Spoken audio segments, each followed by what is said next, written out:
মাত্র 1 মাস 24 দিন বয়সী কন্যাকে পানিতে ডুবিয়ে খুন করেছেন মা। এমনই এক হৃদয় বিদারক ঘটনা ঘটেছে সাতক্ষীরা সদর উপজেলার রইচপুর গ্রামে। এর আগেও নিজের 1.5 বছর বয়সী পুত্র সন্তানকে খাবারের সাথে বিষ মিশিয়ে হত্যার চেষ্টার অভিযোগ উঠেছিল তারই বিরুদ্ধে। সুরাইয়া ইয়াসমিন মানসিক ভারসাম্যহীন বলে তার আত্মীয় স্বজনরাই পুলিশ কর্মকর্তাকে জানিয়েছেন। মেয়েকে পানিতে ফেলে হত্যার একটা ঘটনা ঘটেছে। এই ভিকটিমের বয়স হচ্ছে 1 মাস 24 দিন। ভিকটিমের মা মানসিকভাবে অসুস্থ। এই বিষয়ে সাতক্ষীরা থানায় একটা অভিযোগ দায়ের করেছে ভিকটিমের বাবা।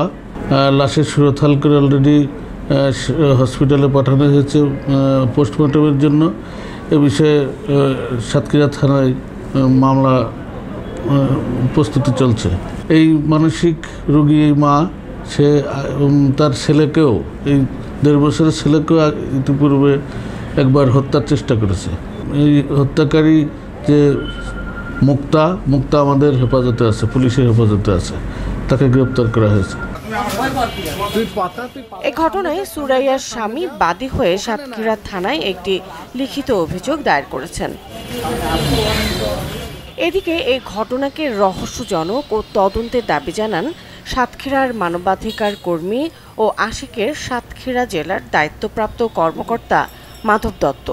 নিজের মা তিনি এই কাজটি করেছেন। মমতাজ মাত্র 1.5 মাসের একটি বাচ্চা, তাকে পানিতে ডুবিয়ে মেরে ফেলা হয়েছে। আমি মনে করি একজন মানবাধিকার কর্মী হিসাবে এইটির সুষ্ঠু তদন্ত এবং বিচার অবশ্যই হতে হবে, না হলে এটি ন্যাক্কারজনক একটি ঘটনা হিসাবে চিহ্নিত হবে। এ ধরনের ঘটনার সুষ্ঠু তদন্ত না হলে বারবার ঘটতে থাকবে বলে মনে করেন বিশেষজ্ঞরা। Desk report, channel 24।